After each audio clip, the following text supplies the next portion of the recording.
your attention, for example, is mediated by unconscious forces. And you know that perfectly well. And this is another Freudian observation. You know, if you're sitting down to study, for example, your conscious intent is to study. But you know perfectly well that all sorts of distraction fantasies are going to enter the theater of your imagination non-stop and annoyingly. And there isn't really a lot you can do about that except maybe wait it out. You know, so you'll be sitting there reading and your attention will flicker away. You'll think about, I don't know, maybe you want to watch Jane the Virgin on Netflix or something like that, or maybe it's time to have a peanut butter sandwich, or you should get the dust bunnies out from underneath the bed, or it's time to go outside and have a cigarette, or maybe it's time for a cup of coffee, or it's like all these subsystems in you that would like something aren't very happy just to sit there while you read this thing that you're actually bored by, and so they pop up and try to take control of your perceptions and your actions non-stop.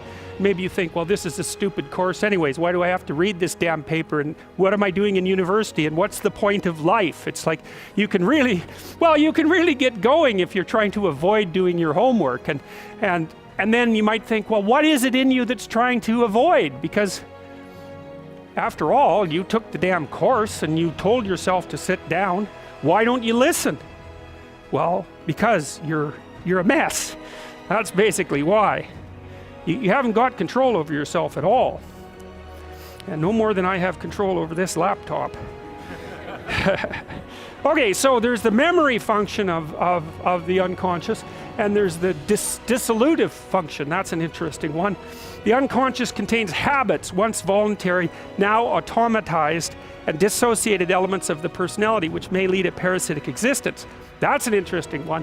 I would relate that more to procedural memory. You know, so what you've done is practice certain habits, whatever they might be, let's call them bad habits, and you like those things to get under control, but you can't. So maybe when you're speaking, for example, you use like and you know, and you say a lot. And you've practiced that, so you're really good at it, and you'd like to stop it, but you don't get to, because you've built that little machine right into your being, right? It's neurologically wired, and it's not under conscious control, and anything you practice becomes that. It becomes part of you, and that's another element of the unconscious, a different part. And then there's a creative part, which is that, well, you know, you're sitting around and maybe you're trying to write something, or maybe you want to produce a piece of art or a piece of music, or maybe you're just laying in bed dreaming and you have all these weird ideas, and especially in dreams, it's like, where do those things come from? And even more strange, one of the things that's really weird about dreams, and almost impossibly weird, is that you're an observer in the dream. It's like a dream is something that happens to you. Well, you're dreaming it, theoretically, so how is it that you can be an observer? It's almost like you're watching a video game or a movie, but you're producing it, at least in principle, although the psychoanalysts would say, well, no, not exactly. Your ego isn't producing it, your unconscious is producing it. It's a different thing. It's a different thing, and of course Jung would say, well, it's deeper than that. The collective unconscious might be producing it. It's, in some sense, it isn't you exactly, or it isn't the you that you think of when you think of you.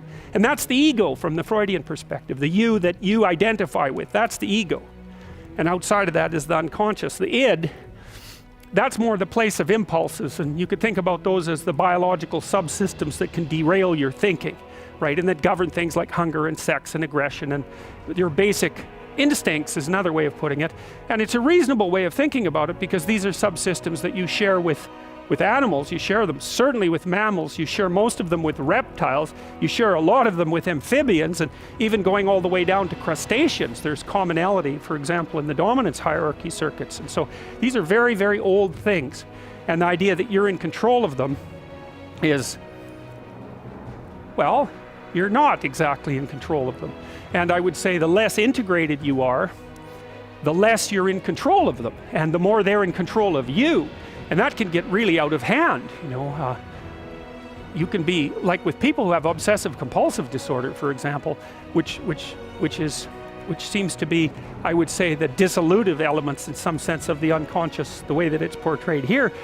Poor people with obsessive compulsive disorder, they can spend half their time doing things that they can't really control, and they have very strong impulses to do them, and it's very hard on them to block them, you know. They'll almost panic if those things are blocked. And then you have people with Tourette's syndrome, you know, that they'll be doing all sorts of weird dances and spouting off obscenities, and and imitating people without being able to control it, and sometimes a little bit of antipsychotic medication can dampen that down, but it's as if there are these autonomous semi-spirits inside of them that grip control over their behavior and make them do things. And you know, you find that to some degree in your own life, because maybe you've become very attracted to someone, even maybe you don't want to be attracted to the person, and then you find yourself, you know, texting them when you know perfectly well that you should be going to bed, and you know, you're in a grip of something, and you can't control it, and that's all part of the unconscious and all part of what Freud was studying.